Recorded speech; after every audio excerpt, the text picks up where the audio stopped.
எதுக்கு இப்படி ஒரு மெசேஜ் அனுப்பிச்சிங்க? அது அம்மாவை சமாதானப்படுத்துறதுக்காக நான் அனுப்பின மெசேஜ்.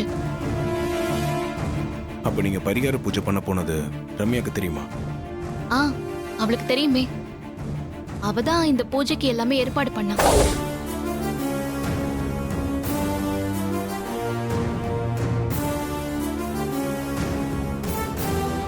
முதல்ல சாமியார் இந்த பூஜையை பத்தி சொன்னதும் இது ஆபத்தான பூஜை, இத செஞ்சா என் உயிருக்கே ஆபத்துன்னு சொல்லி என்ன செய்ய வேண்டாம்னு சொல்லி எதிர்ப்பாதான் இருந்தா.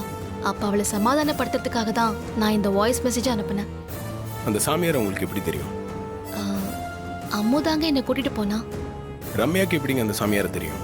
நான் சொல்லிதான் அந்த சாமியார அம்மு கண்டுபிடிச்சு சொன்னான். ஏங்க குழப்பறீங்க? நீங்க ரம்யா தான் அந்த சாமியார் கிட்ட உங்களை கூட்டிட்டு போனாங்கன்னு சொன்னீங்க. அப்புறம் நீங்க சொல்லி தான் சாமியாரை பத்தி விசாரிச்சாங்கன்னு சொல்றீங்க. எனக்கு ஒன்றும் புரியலங்க. இல்லங்க, சாமியாரை பத்தி முதல்ல என்கிட்ட சொன்னதே எங்க அண்ணி மைதலி தான். அவங்களும் காத்து வாக்குல தான் கேள்விப்பட்டாங்களே ஒழிய சாமியாரை பத்தி அவங்களுக்கும் முழுசா எதுவும் தெரியாது. அதனால நான் தான் அம்மு கிட்ட விசாரிக்க சொல்லி அவரை பத்தி முழுசா தெரிஞ்சுக்கிட்டேன். சரிங்க, உங்க அண்ணி நீங்க பூஜை பொருள்லாம் வாங்கணும் துணை கூப்பிட்டீங்கல்ல, அப்படியே நீங்க அவங்களை கூப்பிட்டு போல? இல்லங்க, சாமியார் தான் இந்த பரிகார பூஜைய வெளியே யார்கிட்டயும் சொல்ல வேண்டாம், சொன்னா பலிக்காதுன்னு சொன்னதா அம்மு என்கிட்ட சொன்னான். அதனால்தான் நான் அன்னிக்கிட்ட கூட சொல்லாம போனேன். அந்த சாமியார் பார்க்கறதுக்கு எப்படி இருந்தாரு? அவர் போட்டோ எதனா வச்சிருக்கீங்களா? போட்டோலாம் எதுவும் இல்ல. அவரு எல்லா சாமியார் மாதிரியும் காவி ட்ரெஸ்லாம் எதுவும் போடல, வெள்ளை கலர் ட்ரெஸ் தான் போட்டிருந்தாரு. முதல்ல ரொம்ப சாந்தமா பேசினாரு, அப்புறம் ரொம்ப அதட்டுற மாதிரி பேசினாரு. அப்புறம் கோவமா இந்த பரிகாரத்தை செய்யலனா உங்க அத்தை செத்து போயிடுவாங்கன்னு சொன்னாரு. அப்புறம்தான் அந்த பரிகார பூஜையை செய்ய நான் ஒத்துக்கிட்டேன். ஏங்க, ஏதாவது பிரச்சனையா? ஏன் இவ்வளவு தூரம் அதை பத்தியே கேக்குறீங்க? இல்லைங்க, இனிமேல் அந்த பிரச்சனை வந்துடக்கூடாதுல்ல, அதுக்காக தான் கேட்டேன். சரிங்க, நீங்க வீட்டுக்கு போங்க, நான் இங்க இருந்து அம்மா பார்த்துக்கிறேன். ம், சரிங்க.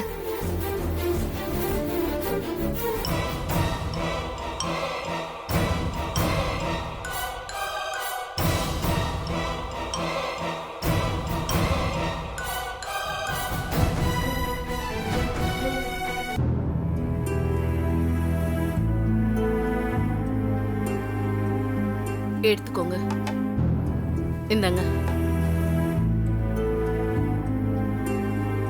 எடுத்துக்கோங்க. தேங்க்யூ.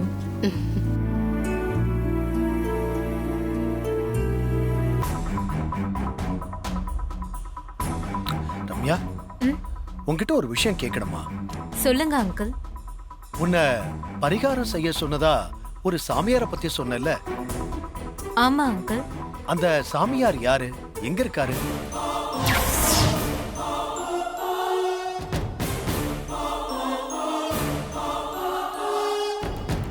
எதுக்கு அங்கிள் கேக்குறீங்க? இல்லம்மா, நீ பரிகார பூஜை பண்ணதுனால தானே இப்போ நாச்சியா உயிர் புழைச்சு வந்திருக்கா. அதுக்கு அந்த சாமியார வீட்டுக்கு கூட்டு வந்து மாலை மரியாதை செய்யணும். அவர் இருக்கிற இடம் உனக்கு தெரியும்ல, நீ கூட்டு வரியா? ஐயோ, என்ன இப்படி கேக்குறாரு? ஆமா ரம்யா, நீ அவரை கூட்டிட்டு வந்தா பிரியா விஷயத்த பத்தி சொல்லி ஏன் குடும்பத்துல இந்த மாதிரி கெட்ட சம்பவங்கள் நடக்குதுன்னு கேட்டு தெரிஞ்சுக்கலாம்ல. ஏதாவது பரிகாரம் சொன்னா கூட நம்ம செய்யலாம்ல. என்ன இவங்க சுத்தி சுத்தி அந்த சாமியார பத்தி கேக்குறாங்க? அவன் நான் செட் பண்ண சாமியார்னு இவங்க கிட்ட எப்படி சொல்றது? என்ன ரம்யா, ஏதோ யோசிக்கிற மாதிரி தெரியுது. ஏன் அவரை கூட்டிட்டு வர முடியாதா? கூட்டிட்டு வரலாம், ஒன்னும் பிரச்சனை இல்ல. ரம்யா, அந்த சாமியாரை பத்தி உனக்கு எப்படி தெரியும்? அது ஆண்டி குணமாவதுக்காக நான் தான் அவரை தேடி கண்டுபிடிச்சேன். இல்லையே, அந்த சாமியாரை பத்தி தீபா கிட்ட நான் தானே சொன்னேன். அப்புறம் எப்படி நீ கண்டுபிடிச்ச?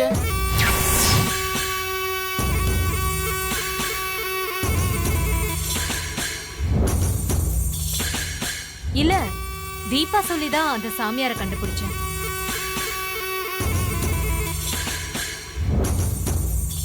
அந்த சாமியாரோட பேர் என்னன்னு சொல்லு.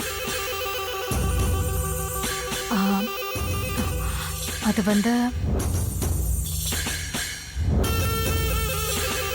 ஆ, ஆ, அந்த சாமியார் பேரு ஸ்ரீ ஸ்ரீ பரமானந்த சுவாமிகள். இல்லையே, அந்த சாமியாருக்கு வேற ஒரு பேராச்சு. இவன் என்ன புதுசா ஒரு பேரை சொல்றா? அப்போ என்னமோ நடக்குது. ரம்யா, நாச்சியா குணமாகி வந்ததும் அவ கையாலேயே உனக்கு தங்க செயின் போடணும். ஆமாப்பா, ரம்யாக்கு நம்ம இதை விட அதிகமா செய்யலாம்ப்பா. செய்யலாம்பா, ஒரே நாள்ல செய்யணும்னு அவசியம் இல்லையே, அப்புறம் கூட செய்யலாம். ரம்யா, நான் இன்னொரு விஷயம் கூட கேள்விப்பட்டேம்மா. என்ன அங்கிள்? கார்த்தி தான் உனக்கு பார்த்த முதல் மாப்பிள்ளையாமா?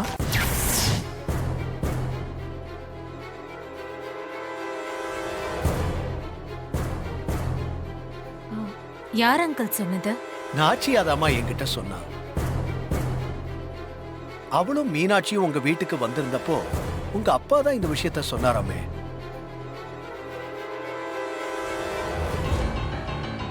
ஆமா அங்கிள், அப்பாவும் என்கிட்ட சொல்லியிருக்காரு. நினைச்சு பார்க்கவே ஆச்சரியமா இருக்குமா. இந்த வீட்டுக்கு மருமகளா வந்திருக்க வேண்டிய நீ இப்ப தீபாவுக்கு ஃப்ரெண்டா வந்திருக்க. அப்பவே இந்த கல்யாணம் நடந்திருந்தா நீ கார்த்திக்கு ஒய்ஃபா வந்திருப்ப. அது இந்த ஜென்மத்துல நடந்திருக்காது மாமா.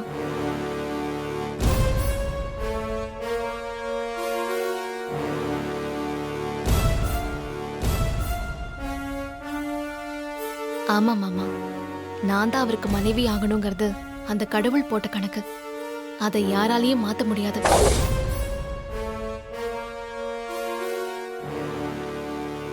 அதனால்தான் நான் அவருக்கு மனைவியா இந்த வீட்டுக்கு மருமகளா வந்திருக்கேன். இவ எனக்கு ஃப்ரெண்டா வந்திருக்கா. ஆமா தீபா, கடவுள் கணக்கை யாராலையும் மாத்த முடியாது. நீதான் கார்த்திக்கு மனைவியா இருக்கணும்னு அவன் எப்பவோ முடிவு பண்ணிட்டான். அதான் நடந்திருக்கு.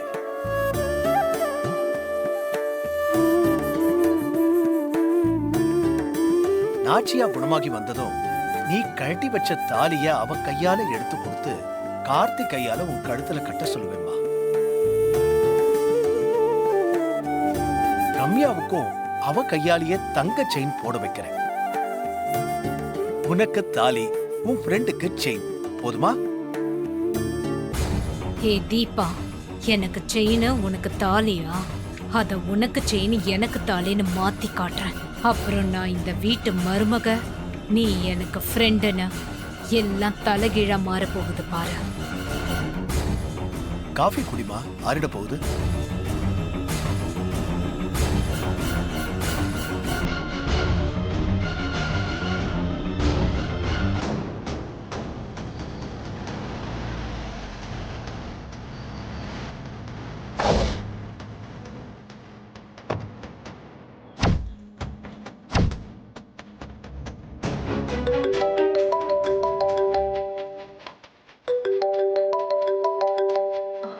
கார்த்தி இப்ப எதுக்கு இவர் ஃபோன் பண்றாரு?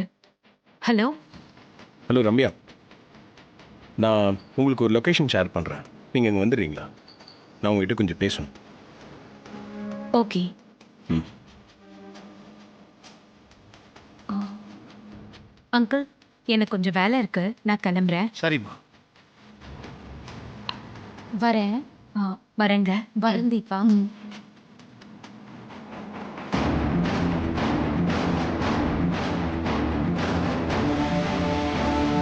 இவன் நிச்சயமா எதையோ மறைக்கிறா.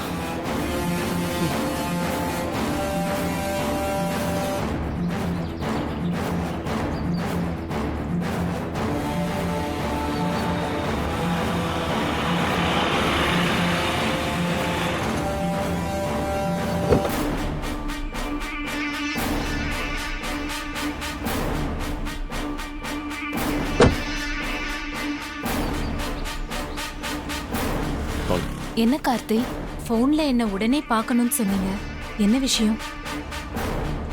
உங்ககிட்ட சில விஷயங்கள்லாம் கேட்கணும், அதுக்காக தான் வர சொன்னேன். என்ன கேட்கணும்? தீபா பரிகார பூஜை சம்பந்தமா எல்லா விஷயத்தையும் என்கிட்ட சொல்லிட்டாங்க. அந்த சாமியார் கிட்ட கூட்டிட்டு போனதே நீங்க தான்.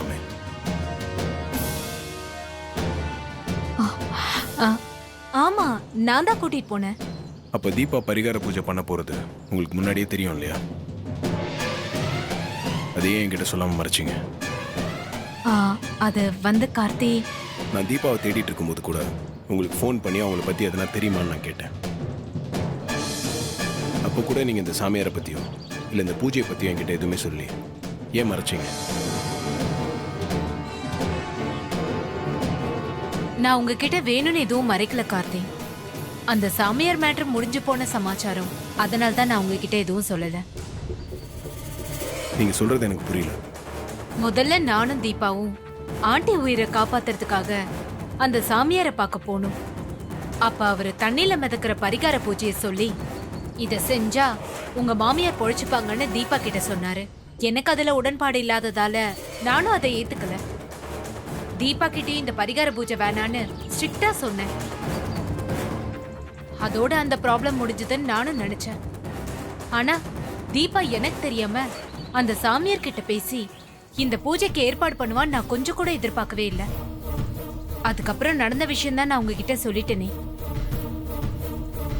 சரிங்க, அந்த சாமியார் நிஜ சாமியாரா? அவர் நிஜ சாமியாரா இருந்தா இந்த மாதிரி உயிருக்கு ஆபத்தான பரிகாரத்தெல்லாம் செய்ய சொல்ல மாட்டாரு. அதான் கேட்டேன். எனக்கும் அந்த டவுட் இருந்தது கார்த்தி. அதனாலதான் அந்த பூஜையே வேண்டான்னு தீபா கிட்ட சொன்னேன். ஆனா அவ தான் கேட்கவே இல்லை. நான் அந்த சாமியாரை பார்க்கணுமே. உங்களுக்கு தான் அவர் இருக்கிற இடம் தெரியும்ல, வாங்க போய் பார்த்துடலாம். ஐயோ, சாமியார் மேட்ரு ரொம்ப நோண்டுறாரு. நம்ம நினைச்ச மாதிரி கார்த்திக் ஏதோ டவுட் வந்துருச்சு. அதனாலதான் சாமியாரை பார்க்கணும்னு சொல்றாரு. இனிமே நம்ம ஒவ்வொரு ஸ்டெப்பையும் கவனமா தான் எடுத்து வைக்கணும், இல்லைன்னா கண்டிப்பா மாட்டிப்போம். ரம்யா, என்ன யோசிக்கிறீங்க? சாமியாரை பார்க்க போலாம்ல? போலாம் கார்த்தி. ஆனா அந்த சாமியார் அதே இடத்துல இருப்பாருன்னு சொல்ல முடியாது. வேற இடத்துக்கு கூட போயிருக்கலாம்ல. அதெல்லாம் ஒரு பிரச்சனையும் இல்லைங்க. நீங்க அவர் இருந்த இடத்த மட்டும் காட்டுங்க, மற்றதை நான் பார்த்துக்கிறேன். இனிமே நாம ஏதாவது சொல்லி மழுப்புனா கண்டிப்பா டவுட் வந்துடும். கிளம்பி போவோம், அப்புறம் என்ன பண்றதுன்னு பாத்துக்கலாம். ரம்யா, போலாம். போலாம் கார்த்தி. வாங்க.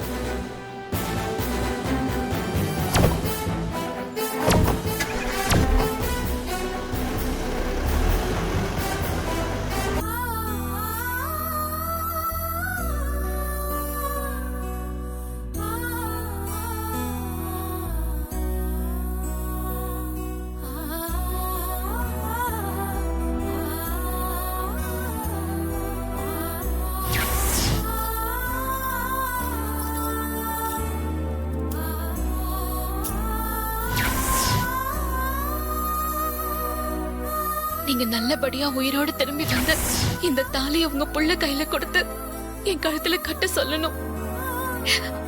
அவர் மறுபடியும் இதை என் கழுத்துல கட்டணும். இத நீங்க கண்குளிர பார்த்து ரசிக்கணும். உங்க கால்ல நாங்க 2 பேரும் விழுந்து ஜோடியா சேர்ந்து ஆசீர்வாதம் வாங்கணும். இது நடக்கிற வரைக்கும் இந்த தாலி என் கழுத்துல இருக்காது. அது வரைக்கும் இந்த மஞ்சள் கயிறு என் கழுத்துல இருக்கும். ஆமா தீபா, கடவுள் கணக்க யாராலையும் மாத்த முடியாது. நீதான் கார்த்திக்கு மனைவின்னு அவன் எப்பவோ முடிவு பண்ணிட்டான். அதான் நடந்தது.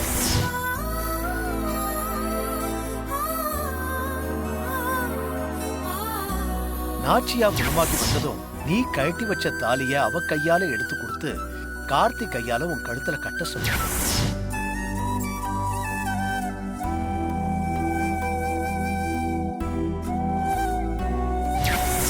ரம்யாவுக்கும் அவ கையாலேயே தங்க செயின் போட வைக்கிறேன்.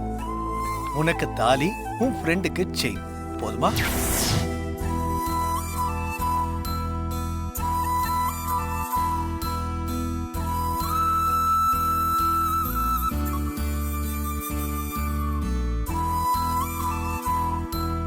இந்த தாலிக்கு தான் அங்க ஒருத்தி அடி போட்டுட்டு இருக்கா.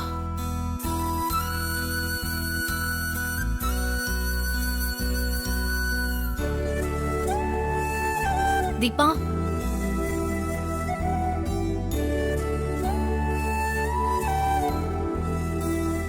என்ன தீபா தாலியவே பாத்துட்டு இருக்க? அதான் அத்தை குணமாயிட்டு வராங்கல்ல, சீக்கிரமா அவங்க மூலமா உன் கழுத்துக்கு இந்த தாலி வந்து சேரும்.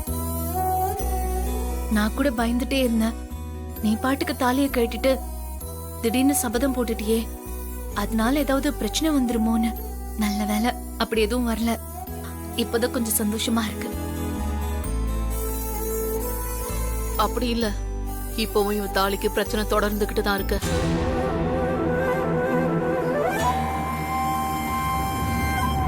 என்ன அண்ணி சொல்றீங்க? ஏன் தாலிக்கு பிரச்சனையா? யாராலன்னு சொல்லுங்க. எல்லாம் ஃப்ரெண்டு ரம்யாவால தான். அம்முவால ஏன் தாலிக்கு ஆபத்தா? என்ன அண்ணி உளறீங்க? அவ என்னோட க்ளோஸ் ஃப்ரெண்டு. அவ எதுக்கு என்னோட தாலிக்கு ஆபத்தா வரப்போறா? நான் வளரல தீபா, உண்மையை தான் சொல்றேன். ஆமா தீபா, ஆரம்பத்துல நானும் மத்தவங்க மாதிரி அத்தை உயிர் பொழைச்சதுக்கு ரம்யா தான் காரணம்னு நினைச்சேன். ஆனா ரம்யாவை பத்தி மைத்லி சொன்ன சில விஷயங்கள் அவளை சந்தேகப்பட வைக்குது. அப்படி அவ சந்தேகப்படுற மாதிரி என்ன செஞ்சா? நான் செங்கல்பட்டு பக்கத்துல ஒரு சாமியார் இருக்கிறதா சொன்னேன்ல, ஆமா, அவர் பேரு அப்ப எனக்கு தெரியல. அப்புறம் விசாரிச்சு பார்த்தப்ப எல்லாரும் அவரை வினை தீர்த்த சாமியாருன்னு கூப்பிடுறதா சொன்னாங்க.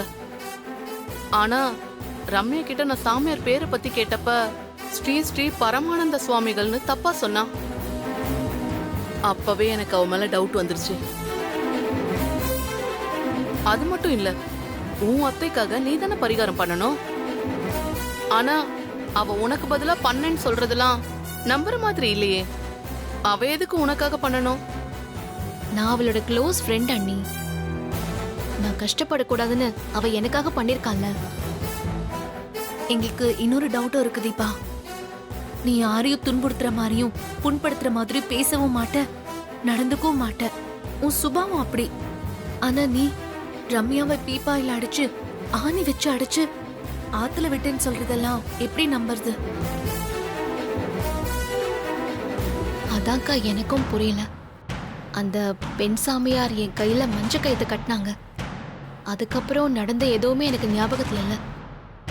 ஒருவேளை அந்த சமயத்துல நான் அப்படி செஞ்சனோ என்னமோ. ஆனா ரம்யாக்கு பார்த்த முதல் மாப்பிள்ள கார்த்திக் தாங்கிறத அவ எப்பயாவது உன்கிட்ட சொல்லிருக்காளா? இது வரைக்கும் அவ சொல்லல தானே? அவளுக்கே இந்த விஷயம் ரொம்ப நாள் தெரியாம தான் இருந்திருக்கு. இப்பதான் அவளோட அப்பா சொல்லி தெரிஞ்சிருக்கு. இதுல அவளோட தப்பு எதுவும் இருக்கிற மாதிரி எனக்கு தெரியலையேக்கா. அவளுக்கு தெரிஞ்ச பிறகு எனக்கும் அவருக்கும் கல்யாணம் ஆயிடுச்சு. இனிமே தேவையில்லாம அதை பத்தி பேசி யார் மனசையும் கஷ்டப்படுத்த வேண்டான்னு அதை சொல்லாம விட்டுருக்கலாம்ல. சரி, நீ சொன்ன மாதிரியே இருக்கட்டும். நான் சொன்ன சாமியாரை விட்டுட்டு வேற ஒரு சாமியார்கிட்ட உன்னை எதுக்கு கூட்டிட்டு போனா? அதுக்கு என்ன சொல்ல போற?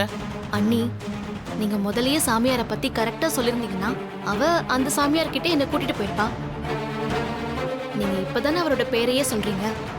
அதனால்தான் அவ பார்த்த சாமியார் தான் நீங்க சொன்ன சாமியாருன்னு நினைச்சு என்ன அவர்கிட்ட கூட்டிட்டு போயிட்டான்.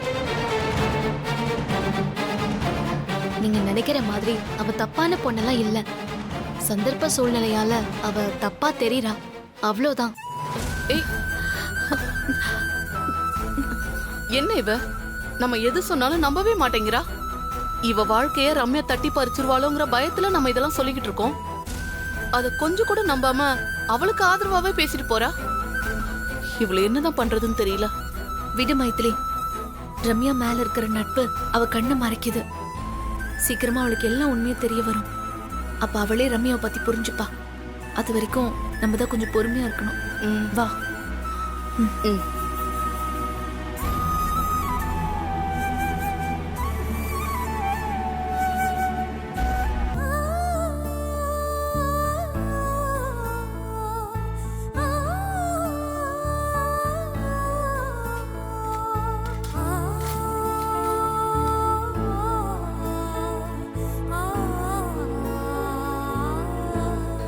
கடவுளே, என் அத்தைக்கு இப்பதான் உணர்வு வந்திருக்கு. அவங்க முழுசா கண்முழிச்சு வந்து இந்த தாலியை என் புருஷன் கையில கொடுத்து அவரை என் கழுத்துல கட்ட சொல்லணும். அதுக்கு நீதான் துணையா இருக்கணும்.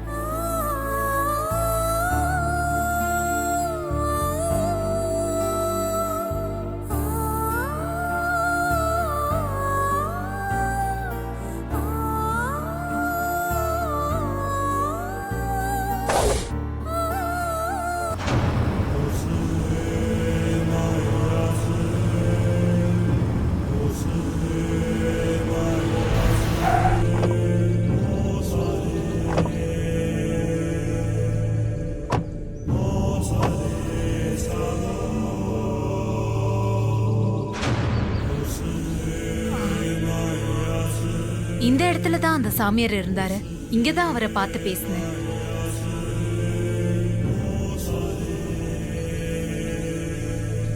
அந்த சாமியார் இங்கே தான் இருந்தார். நல்லா தெரியுமா? எனக்கு நல்லா ஞாபகம் இருக்கு கார்த்தி. நாங்க இங்க தான் வந்தோம். அந்த சாமியாரையும் இங்க தான் பார்த்தோம்.